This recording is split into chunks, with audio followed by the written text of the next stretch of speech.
Hey, how's everybody doing out there? How many Skeleton Crew fans do we have? Skeleton Crew fans. Yes. Okay, there we go. There we go. All right. We're gonna bring up your pirates today. We're gonna have a good time with this panel. So we will be doing questions towards the end. So if you have anything you want to ask them personally, then we will do that. But let's bring them up one at a time. We have whoa, there we are. We have Mike Estes. Bring Mike out here. Arr. Next up, we have Jacob Roanhaus. Hey, everybody. Next up, Dominic Burgess. Hello. And I joked that I would announce him this way, but I'm going to do it. And we have Marti Matulis.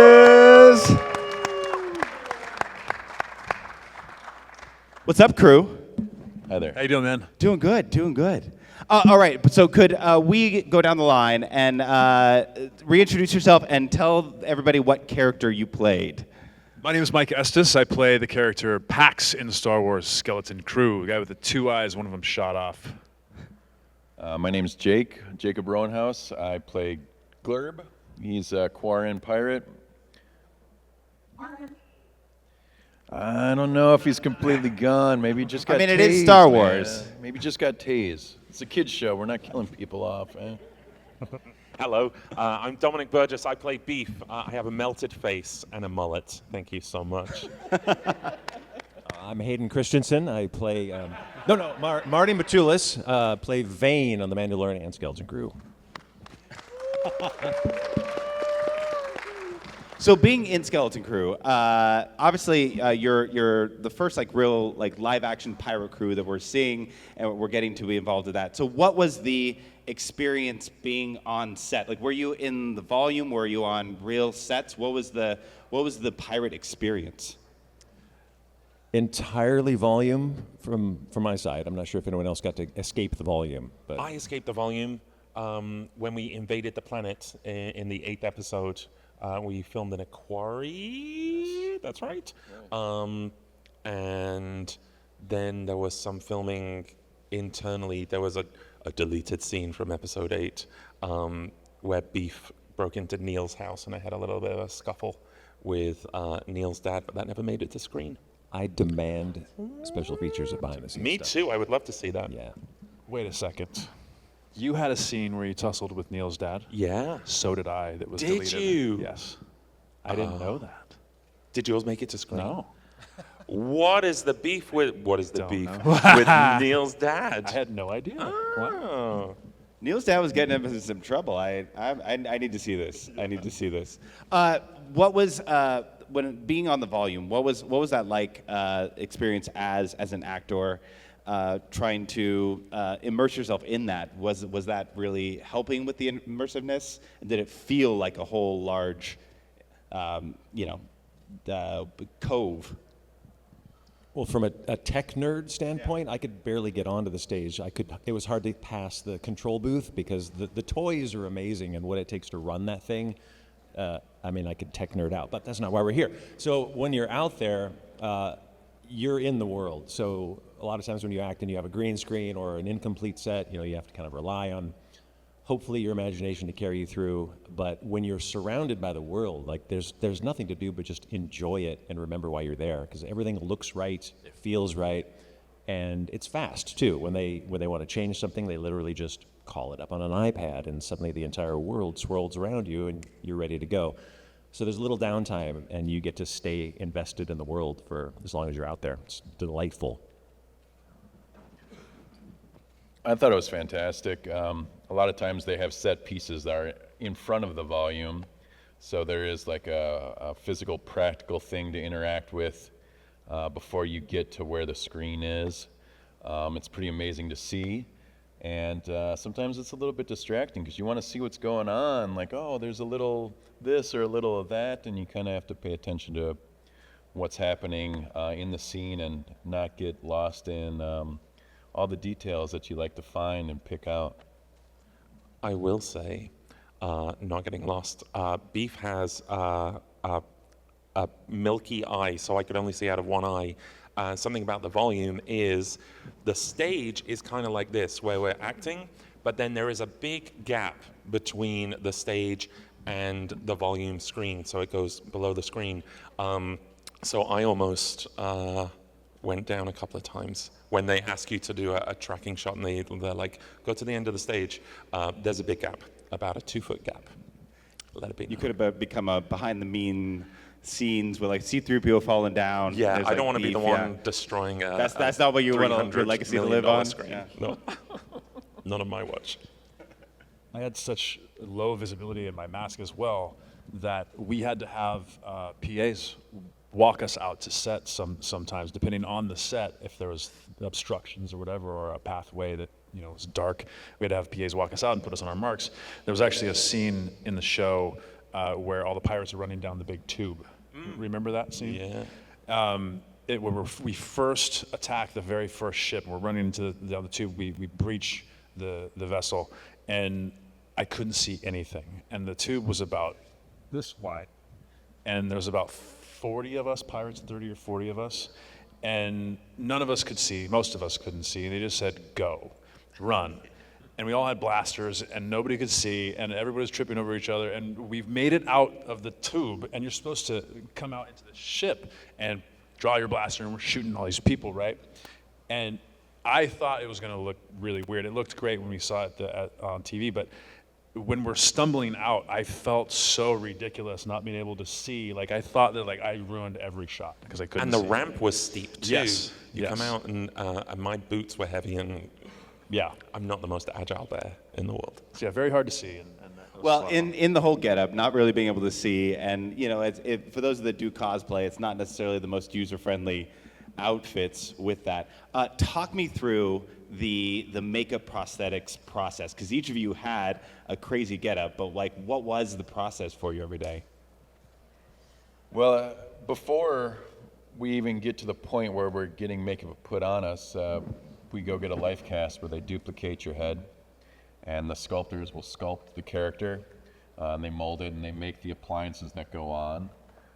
So that had to happen before we could even get to the makeup chair. The artists are pretty quick, and they had things dialed down for me. My entire head was covered. There was a cowl and a couple of pieces that went on the face. I think they were able to get it down to an hour. Yeah, it wasn't too bad. How about yourself? I was in there for 5 hours. Scott Stoddard did my makeup, and Beef's makeup is 7 different pieces of latex that overlap with each other, and he always said that it was harder to do skin tones to match with the actor's skin tones, and then I have scars on the arms and tattoos and the headpiece, the mullet, but they're extraordinary artists. And then a teeth mold as well, which wouldn't fit anymore because now I've Invisaligned, so they'll have to do me a new mold. But yeah, I love the makeup process. They're artists, they're geniuses that do that. And I was raised on Star Wars and Star Trek and Buffy, so any time I'm like, oh yeah, effects. It is a delightful period of time when you appreciate the artistry that goes into these characters, because you get this firsthand experience across from the mirror, watching this process happen to yourself as you're being transformed. So it can take anywhere from, again, an hour or less to upwards of sometimes 6 hours. But as part of becoming this thing and being involved in this world, I eat that stuff like candy. I love sitting in the chair because there's always time to take a break and go stretch and work out the kinks, and then you're back for more. Whereas sometimes when you're on set, you're just twiddling your thumbs waiting for the time to go in front of the camera. So for me, the makeup chair is kind of like the delightful part of it before you go play. For me, it was about an hour. I love, like Marty said, the makeup process is one of my favorite. I love being in the chair. I love being in the suit. I love being turning into the monster. And for me, that was the most exciting part. And my headpiece was one big piece, but it had an animatronic mouth and 2 animatronic eyes. The sculptor, the genius sculptor behind my mask, his name is Casey Wong. If you're familiar, you should If you're not familiar, you should check him out. He was the puppeteer for, I think, my mouth. So every time I would turn to talk to you, my mouth would move, or my eyes would look over here, so we'd have to be in sync with both puppeteers, which was really fun. So that added a second exciting element to the whole creature thing to me. It was not only a creature, but it was a creature with animatronics. I was working with a team of people, not only this team, but a team of puppeteers, which was really cool.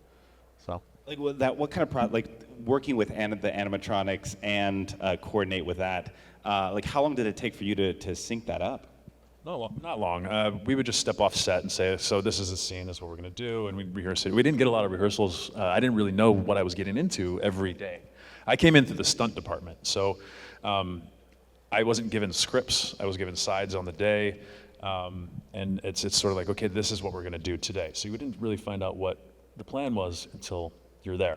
So we'd have to run through it before the take, and it was pretty simple, pretty quick, but we got it done pretty fast. Yeah. As you all know, Star Wars really keeps it locked down. They only tell you exactly how much you need to know. Yep. So that being said, when you're on set, and especially with these battle scenes and stuff like that, how much instruction did you actually get? Or is it just like, go? Sometimes you get a point A, point B, maybe a little bit of what's happening, but not a lot. Yeah. I think to keep everyone safe, to kind of give you a sense of what might be happening, you'll get the overviews, and then sometimes it's a little chaotic as you're left to figure out the rest, to give it that organic, live quality as we stumble over each other. Yeah. So I know a couple of you worked on Mandalorian, but this with Skeleton Crew, you're all now in Star Wars. You're now all part of Star Wars. What is that experience like for you now, being in this immersive world? Oh gosh, I'm very excited. I love it so much because I was raised on Star Wars. So I'm a fan first. So as we've been at the tables, I'll take a break and then be like, I'm going to go walk the floor. And I'll disappear for a while and be like, oh man, look at all this cool stuff. But yeah, I'm so fortunate and so grateful to be a part of it. Because you've got Star Wars, Star Trek, and Doctor Who, the Holy Trinity. So you're it's like we're joking earlier that it's like the nerd EGOT. Yep. Like you're getting those holy trinities there. Give me Buffy the Vampire Slayer. Yeah. How about for the rest of you? How has Star Wars now affected your lives or being a part of it? Well, we get to hang out on stages and hold microphones, and that's kind of fun. When I got cast, kind of didn't want to tell anyone about it. There's so many times you get an opportunity and then something happens, you get edited out, or they replace you, or a schedule conflict.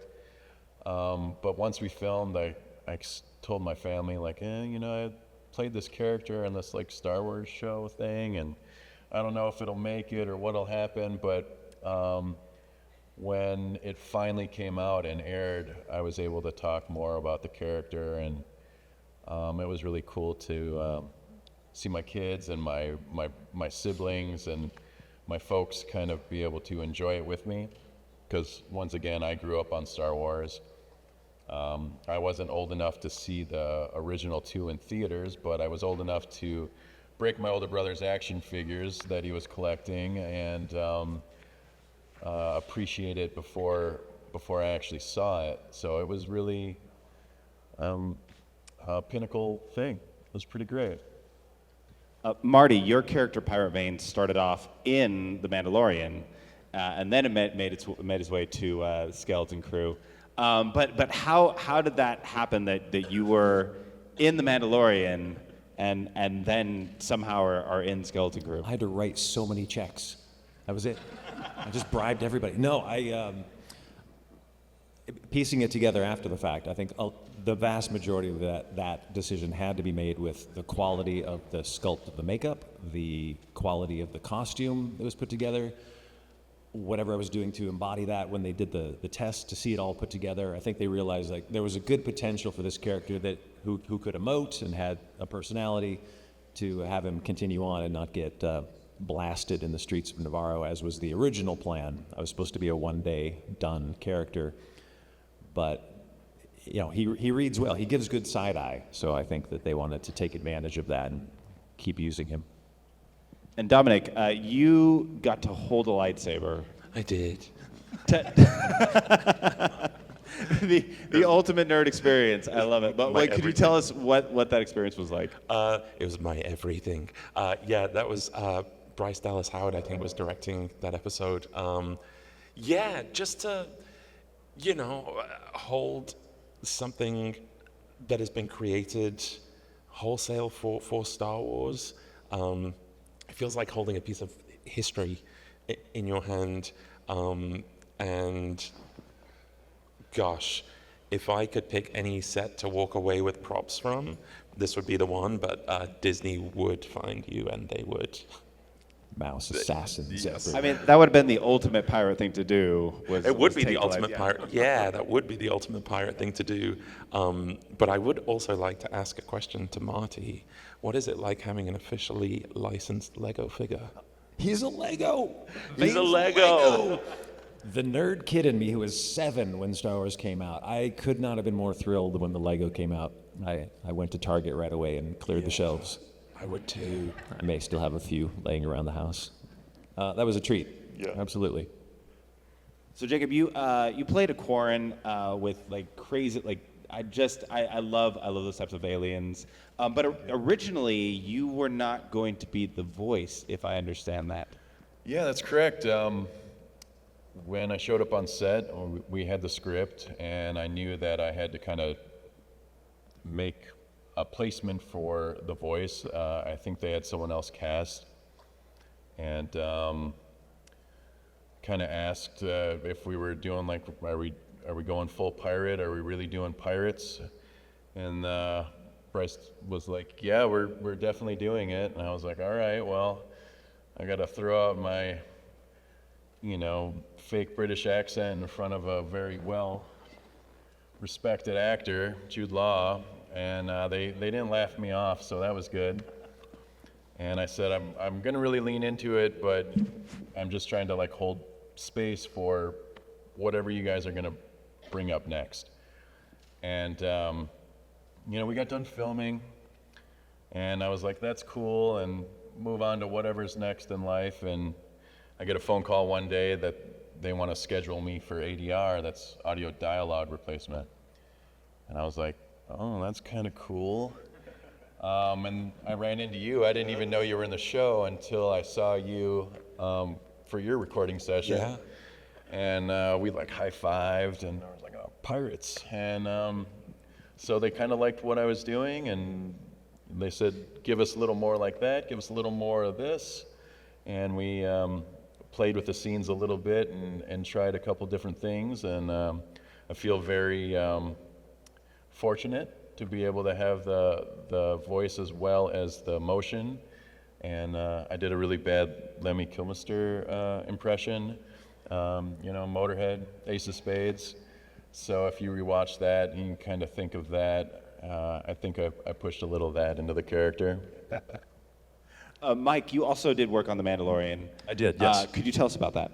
Yeah, again, I came into the stunt department and ended up being a death trooper for Moff Gideon's death squad, and I was a big part of that big fight scene with Cara Dune. I'm actually the one that went into the cantina and blasted her, and she blasted me rather.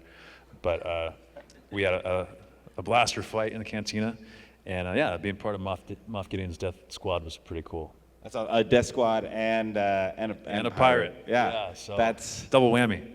Well, the nice thing about it is that none of your faces are burned, as far like you had all the prosthetics and stuff like that, so you could make a return in anything else in Star Wars. You hear that, Lucasfilm? That's true. Yeah, bring us back and kill us off, and bring us back and kill us off. It's an ongoing cycle.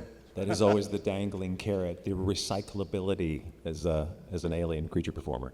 I mean, once you're in the family, might as well. I mean, like, how many things has Sam done? I think we do the same thing. And now they have molds of our heads.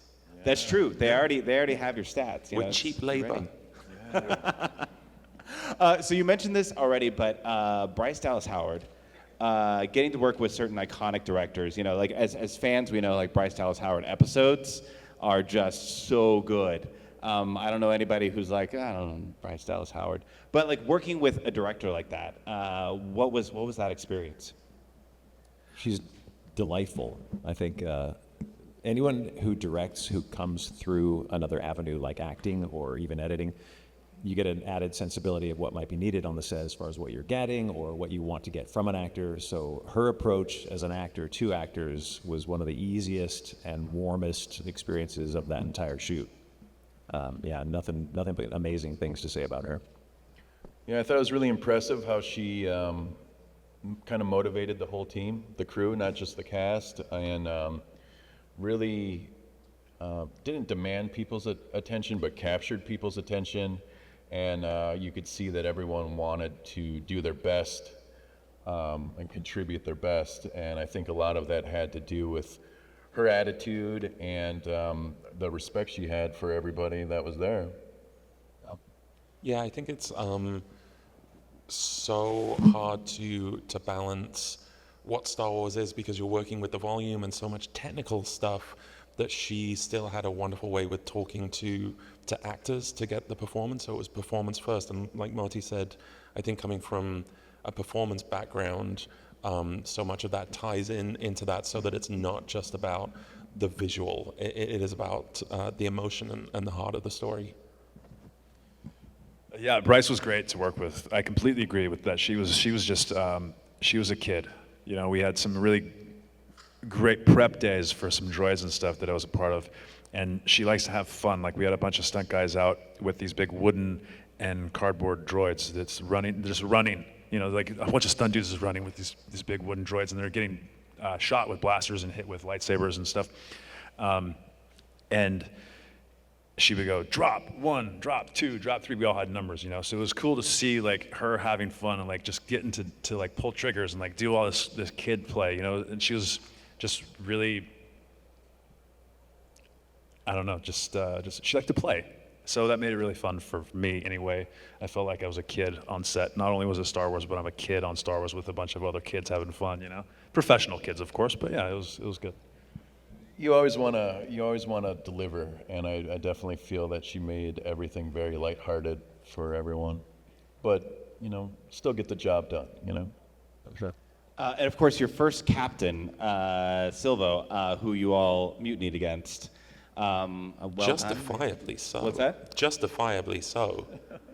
I mean, you know, you're pirates. It's fine. You came back at the end, and that's great. But working with Jude Law, in that, you know, Jude's been a name for so long and like a well-respected actor. But being in those scenes with him, what was that experience for you? Being able to like go up against him as those pirates. Well, clearly a tip-top professional and a well-deserved career. I did see kind of the fan and dad aspect of him. There was a day I was just kind of observing. There wasn't much for me to do, so I was kind of watching the set, watching him, and I saw him go over to a panel, and he was pushing buttons and flipping switches, and then he caught me watching him, and he said, "My kids would love this," and I was like, "Oh, he's one of us. He's having a great time." I think that overarching, he was really enjoying playing in this world too. Yeah, I think he was so enthusiastic and problem solving. You know, when you're on the volume and they're trying to figure out, well, how do we get from here to here, and how does he get out of this manhole and make this seem organic? You know, I think it's very easy for some actors to just the director will figure that out. But he was an active participant in like, well, I think that it would look cool if I did this, and offering up ideas and suggestions, and if there was tussles, like when we're grabbing him and leading him away with his lightsaber, offering things to make things look visually interesting as well, which I thought was cool. When I first got the script, I didn't know that the scene, I didn't know what character Jude played. And when we got there, I kind of knew what the cues were. I knew what the first few paragraphs he was going to say were, but it's really impressive, like how much emotion he squeezed out of the dialogue, and the way he played it was a little different than I thought it would go, and it was amazing to watch. Yeah, it's to see him do his thing was really cool. Again, having close to zero visibility in my mask, it was cool to be a fly on the wall. You know what I mean? Like, I got to see not only Jude, but these guys do their process and do their thing. And I'm sure they were doing the same thing to me and everyone else. It's just, you can sit back and you can just sort of be, and again, like you said, you can find your zen or whatever. But it was cool just to be a fly on the wall, to watch Jude just be Jude. And I saw him transform into Jodin and Atwood, and, from Jude, on action. And it was just a really cool process to witness, and only I got to see it as far as I was concerned, because inside my mask, I was the only person there. You know what I mean? So it was very, very personal to me to watch him do his thing. I felt it was kind of like a master class to watch. Absolutely. And just like learn from. Yeah, agreed. Yeah, that's a great way to put it. So Skeleton Crew, even before it was coming out, was kind of described as like Goonies in space, which is awesome. Because did most of you kind of grow up with Goonies and kind of know that, but to be the pirates in that? But you're also working with kids. What was it like working with kids and being pirates and like having to kind of scare them? What was the relationship on set? Well, they weren't the least bit scared. In fact, they took great pleasure in ridiculing me at any point. I don't know if that passed on to you guys, but to this day, even when we were at Disneyland for the premiere of the show, Ryan caught sight of me and I kind of waved and she went, "Got the nose?" She got my nose. Thane doesn't have a nose. Twerp. But they were all having a blast. They were clearly kids having a great time, but they were also putting in solid performances. They're little professionals. Yep. And I think they, great things are to come, but they were having a fantastic time on that set. Yeah, great kids, all of them. Like you said, hardworking kids. It's so professional, and it's cool to see them doing bigger stuff and going out and becoming actors in the world. It's cool to see them on other things, because they definitely earned it. They earned the hell out of whatever is coming their way, because they worked their asses off. So watching this back, both Beef and Vane have unresolved beef. If I'm not mistaken, that never actually got resolved in the show, did it? Well, Did we have a beef? in life as in art, I suppose. Now's the time to resolve Tell it. me more. Animated spin-off, you say? I'll take it. Buddy comedy. Yeah. Did you? Gosh, I don't remember. What was our beef? I don't remember if we had a beef. I tried generating a beef with Gunter, with Jalil's character, because we ended up getting positioned close together more often than not. So I think you and I were fine. I feel like Beef had a beef with everyone. Every opportunity I got to scowl at someone, no matter who I walked by, I'd be like, yeah, Beef has beef with everyone. Inherent beefness. Inherent beef. As far as your characters and because you've got all the makeup and prosthetics on, what kind of mannerisms did you try to portray in each of your characters? I wanted to be big. I wanted to have a presence when I walked in. Pirates are rowdy, they're loud, they're obnoxious as far as I'm concerned. And I wanted to put that presence out with a vibe without even saying a word. You know what I mean? I wanted to be big. I wanted to walk in a room and demand, someone look at me, my presence be big. So that's what I was trying to go for.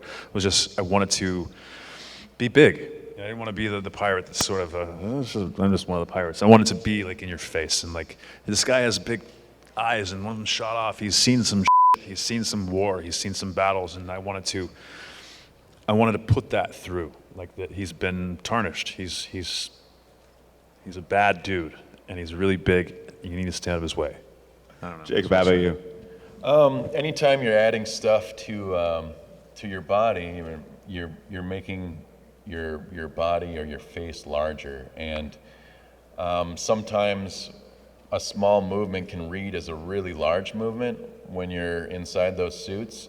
So it was kind of a balance to see like what's too much and what is not enough, where it doesn't really read. It's too subtle that you can't tell, and it's kind of a fine line walking that. And my character has this, it's kind of like a tongue, and that was glued to my upper lip. And when I talked, it would kind of wiggle a little bit. So I tried to not get it to do too much wiggling, and then they were like, "Can we get that thing to wiggle a little more?" I was like, "Yeah." So I ended up like sticking my tongue out between the dialogue and wiggling this little thing that was glued to my upper lip, and giving it a little more like action. They had the tentacles that were strapped to me, and I was like, how do they lay? How do they play? How do they move around? And trying to find something that wasn't like too over the top was, it's a little bit of a balance. Yeah, how about you, Dominic? Yeah, for me, because mine were latex pieces, I was pretty free liberally with my head. But what informed a lot was the wardrobe, because Beef's wardrobe was really heavy. By the time you got the boots, and there were a lot of separate pieces, so it was boots and then things that went around the boots, and then the pants, but then knee pads, and then sort of a dual holster that hung around, and then you've got a heavy blaster on one side, and then the sort of vest over the top, and then by the time you put the blaster in your hand, you're kind of carrying around another 30 pounds of extra weight. I'm already a big guy, and so that informed a lot of my movement and pace for what I could physically do in that. So I think a lot of it came from that. I will say, because I have bare arms in the show, about 3 weeks before we started filming, I had a call to ask if I could work out my arms a little bit more before the show. I don't know what you want me to do in 3 weeks, because I'm big, but I'm not like built. So good luck and Godspeed to whoever thought that I could do that. It's your new online workout program, the Pirate 3-week deltoid blast. How to work just the biceps. Yeah. How about you? Similar. The costume really informed it, and obviously I had a little extra time on The Mandalorian to kind of establish that early on. So coming into Skeleton Crew, putting on the coat, putting on the boots, it's like, yeah, he's back. And the heft of the big engineer boots. The coat that Vane wears is layers and layers of upholstery and leather, and the coat alone probably weighed 25 pounds. So putting that on, knowing that he still needed to be effective and that he was a bit devious, he had that kind of the weight to him, but also a little bit of a snakiness. You kind of grab onto a few of those things as your points of focus, and then just go out there and have fun. So the playfulness with kind of the heft of the costume kind of informed him. So I'm going to ask them one more thing, but we'll do questions after this. So if you have questions, think of those now. But when you're in Star Wars, you only get what you do, right? They only tell you what you're going to do, but you don't know the whole plot, you don't know the whole story, you don't really know the full aspect of what's going on. What were your reactions when you finally got to see the show in its full form? I thought it was a pirate show that the kids just came to visit. I didn't understand why there was so much kid stuff. I'm kidding. I kind of knew that. But More yeah, pirates. It is a little bit weird. And the benefit of it is, as a fan, I do get to see that show fresh. And I didn't know everything about the story, so I got to enjoy it completely as a fan of everything, ILM and Lucasfilm. And then also getting to see kind of from the other side of things what they ended up choosing of what we did on the day, which is always fun for an actor, I think, to try to remember what you were trying or what you remember doing on the day and then seeing what they chose. It's also fun to kind of reverse engineer your own performance while enjoying the product as a complete fan. How about the rest of you? Yeah, I thought it came together really beautifully. A lot of the time when you're acting, you can only do what you can do, your preparation, and you can do the work on set, and then they say that a show or a film gets made 4 times. It's in the writing, and then it's in the directing and the performance, and then the editing, and then the score, and then there's so much stuff that's out of our control. But I thought it came together really beautifully, and to piggyback off what Jacob said, we only saw each other in person for the first time at ADR, and there were whole sections of pirate scenes that I wasn't in, that Cesar was in, that Stephen was in, that Mike was in, that we would be like, oh, were you in last week? I'm like, yeah, I was in the courtroom scene. What were you doing last week? I was like, I was carrying Jot away on the spaceport. What were you doing? And so you know, not having that hole, like Marty says, watching it for the first time is fun and fresh.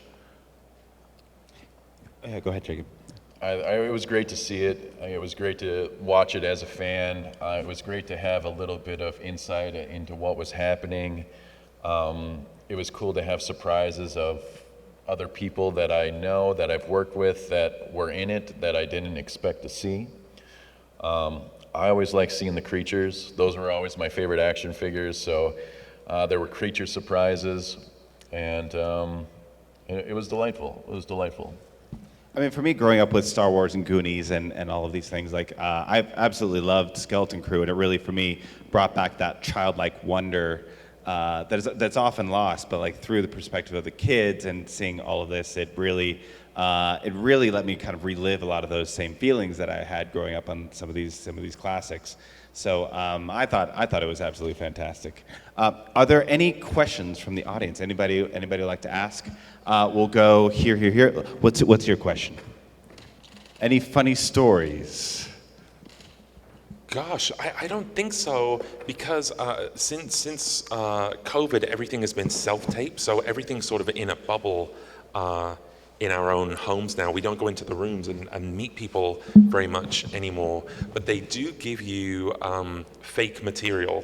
So again, everything's a surprise. You don't know what you're doing. You get the sides, and it's like, okay, he's a pirate and he's a mutineer, and then you just sort of send it out into the ether, and then you get the phone call, and then you get very excited.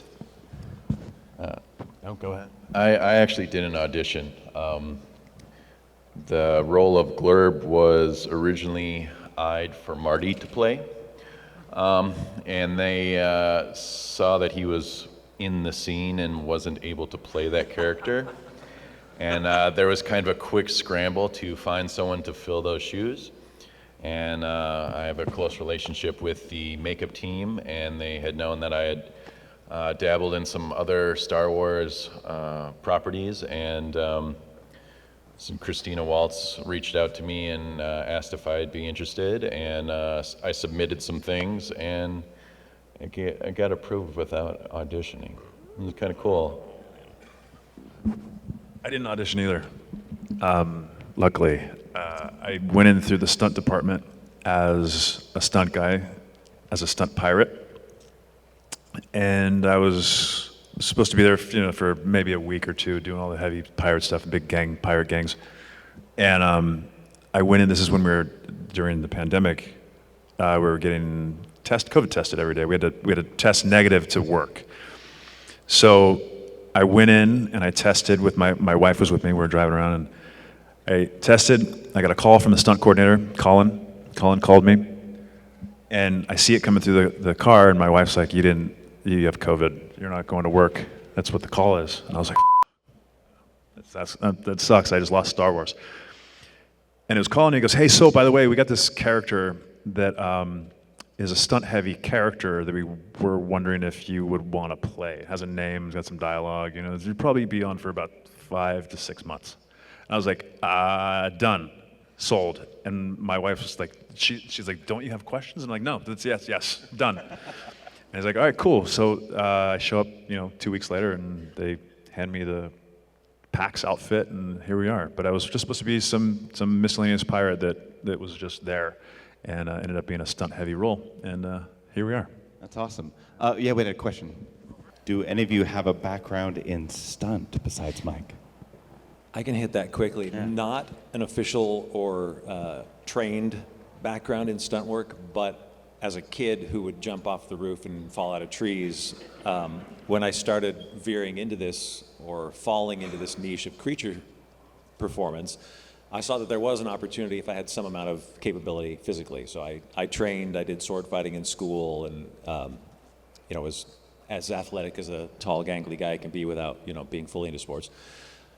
So I would say yes to everything, and if the stunt coordinator was okay with it, then I would work with the stunt team and do as much as I could through Sleepy Hollow, through Teen Wolf. Like, there was always an opportunity if I had some physical ability. So the willingness was always there, without wanting to take anything away from the guys who are trained to do the tough stuff. I was always happy to hand it off. Don't want to end up laid up in a hospital. So there's always a good balance, and my enthusiasm probably pushed me a little too far sometimes, but it's fun. It's playtime, so I'm always excited to do that. Stunt light. Yeah, stunt light for sure. I think any time that you have some sort of proof of being able to do what the role requires, it's always beneficial. It's always an advantage for them to see that you've delivered before. Yeah, I'm not good with stunts. I'll do what I can, but then thank goodness for performers like Mike who come in and can do the heavy lifting. I'm 6'5" and 280 pounds, so it's hard to find performers that can take heavy falls and do that kind of stuff. There's a stunt guy that has covered me a few times called Derek Graff. Who is sort of my go-to, but I think on Skeleton Crew, I did everything. When I was fighting Neil's dad, I did everything myself. Basic stuff I can do, but once it comes to getting thrown through a table, call Mike Estes. We have time for one more question. Yeah. Sorry. Oh yeah. Go ahead. Is there going to be a season 2 of Skeleton Crew? Boy, don't we hope. It would be great if there was. I think everyone involved in the project really would look forward to doing a season 2. I think the fan base would look forward to it. I think the more talk about it online that there is, the more possibilities that it could happen. It always boils down to a numbers game.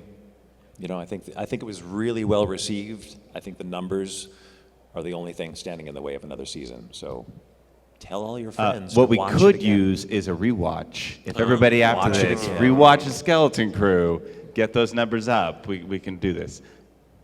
I was going to ask about the fights. Feels that. Oh yeah, it was in episode 8 when we're landing on the planet and going through the neighborhood. There was a whole sequence where Beef and another couple of pirates go into Neil's house, and we're sort of flipping over tables, and then all of a sudden I turn around and Neil's dad is coming out of a closet and storming towards me, and then it was going to cut to black, but we ran towards each other and made contact. What was your Neil's dad experience? So I actually wasn't. Oh, sorry. So I actually wasn't my character when I had a scene with Neil. I was a Trandoshan. They had me in a Trandoshan getup, and same deal. We were descending on At-Atten and going into the houses. There's a big scene in the show where all the pirates come out and we land in At-Atten. Well, that was supposed to cut to pirates going into certain houses and looking for the kids. I went into the same house and did the same scene, but a different action. So I come in with a team of people, and I come in blaster drawn, and say we come in this door, and Neil's dad's over here in the corner.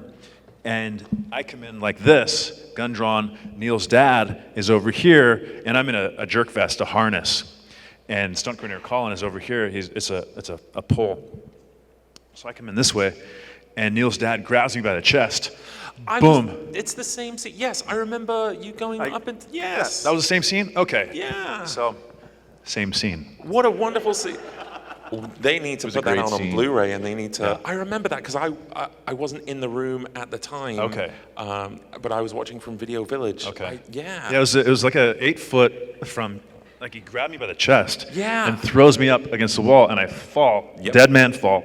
And then camera's here, and I'm doing a crawl across the floor to my blaster. And as I'm reaching to my blaster, it's supposed to cut. Never saw the Well, scene. strangely enough, now that I remember it, I shot that same scene too. I just didn't use that Nice. either. I remember this. No. So first off, I have a question for you all. Can I be a part of your pirate crew? As long as you have a fun name. What's your name? We got Glurb. We got what would be good? I'd say Gronk, but Yeah, there's a Yeah. Blanc, What's that? Blanc, Blanc? Schblanc. yeah, something like that. How was like, your Brit-ish? Well, we gotta be Perfect. pirates. You're in. Yeah, okay. You're in. That was it. There we go. Who else would like to be a pirate crew person? Awesome. We got pirate crew. We need to wrap this up, but before, could we do a couple pictures? First off, with our new crew in the background. Absolutely. Could we Thank you, guys. get all of us in on this? So if you want to be a part of the pirate crew, let's get in on this.